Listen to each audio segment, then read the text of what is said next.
Assalamualaikum. Waalaikumsalam. Nadia datang ke rumah ibu ya. Duduk dulu nak. Maaf ya lesehan. Gak apa-apa Bu. Sudah nyaman nak duduknya? Sudah Bu. Oke, maaf ya kita ya emang rumahnya ibu kayak gini. Maaf ya tadi kan harusnya jadwalnya di sekolahan kan ya di ruang BK. Cuman kan tadi ada kendala gitu ya, saya nggak bisa, harus pulang duluan, tadi ada musibah gitu ya. Nah, maaf sekarang harus konseling di kos-kosan ibu, di rumah ibu ya. Ini rumahnya kayak gini ya ya. Nggak apa-apa ya nak dia ya. Oke, kita ini mau melanjutkan pertemuan kita di minggu lalu ya. Iya Bu. Di minggu lalu nak dia ingat atau enggak? Di pertemuan selanjutnya kita akan membahas apa, gitu masih ingat atau tidak ya? Kita akan membahas bagaimana kondisi saya setelah melakukan konseling sama ibu. Oke, benar sekali. Jadi pada pertemuan kedua ini Nadia akan menceritakan pengalamannya atau tindak lanjut lagi setelah melakukan konseling yang pertama kemarin ya. Oke. Bagaimana nak? Nadia sudah tahu kan ya konseling itu bagaimana, sisa-sisanya kemarin sudah dijelaskan kan ya. Sekarang tinggal melanjutkan saja. Oke, kita mulai saja ya langsung nak ya. Iya Bu. Karena mempersingkat waktu juga. Ini kan sudah sore ya Nadia ya. Iya Bu. Nadia juga baru pulang sekolah, pasti capek sekali ya ini ya. Langsung saja. Bagaimana bisa diceritakan Nadia setelah melakukan konseling kemarin, apa yang sudah dilakukan? Ada perubahan atau tidak dalam diri Nadia?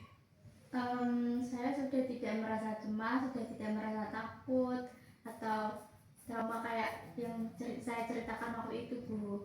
Sekarang saya sudah mulai mencoba untuk mengendarai sendiri dan alhamdulillah sedikit-sedikit berhasil Bu. Alhamdulillah ya, jadi Nadia sudah berkurang gitu ya rasa traumanya saat mengendarai motor, juga sudah nggak gelisah gitu nak. Ada pikiran-pikiran mau jatuh gitu masih ada atau tidak?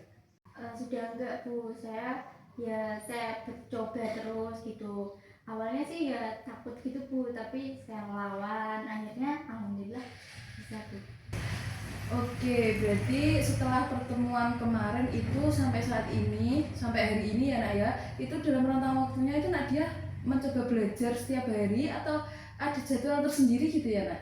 Setiap hari Bu. Setiap hari ya? Setiap pulang sekolah ini. Oke, jadi Nadia melawan rasa takutnya, rasa traumanya gitu ya, hingga akhirnya sekarang sudah berkurang gitu ya. Kalau untuk sekarang apakah Nadia sudah berani gitu nak menaiki motor sendiri, mengendarai motor sendiri? Berani sih Bu, cuman untuk di dekat-dekat rumah gitu. Kalau untuk ke jalan raya yang gede-gede itu sepertinya belum berani Bu. Oke, sudah ada kemajuan ya nak ya. Pada intinya rasa trauma Nadia terhadap mengendarai sepeda motor itu sudah berkurang dan insya Allah akan segera hilang ya nak ya. Karena Nadia sudah berani mengendarai motornya kembali, berani menaiki motor, tidak gelisah lagi ya nak ya. Kemarin Nadia juga mengatakan sering terbawa mimpi, gelisah, seperti itu ya nak ya. Apakah masih juga mimpi-mimpi itu, mimpi buruk? Sudah hilang sih Bu, karena kan mungkin dari efek saya berani mencoba gitu, jadi ya mimpinya juga ikut hilang Bu. Oke, baik sekali ya, ternyata sudah rasa traumanya dia sudah insya Allah sudah hilang karena ya tadi berani mencoba, berani melawan rasa takutnya. Oke, seperti itu. Lalu bagaimana Nadia? Masih ada yang ingin diutarakan pada ibu? Sudah tidak cukup. Baik, jadi bisa ibu simpulkan rasa trauma Nadia terhadap mengendarai sepeda motor itu sudah hilang ya nak ya? Iya Bu, traumanya sudah hilang. Alhamdulillah sih Bu. Oke, bagaimana nak selanjutnya? Ada yang ingin dibicarakan lagi?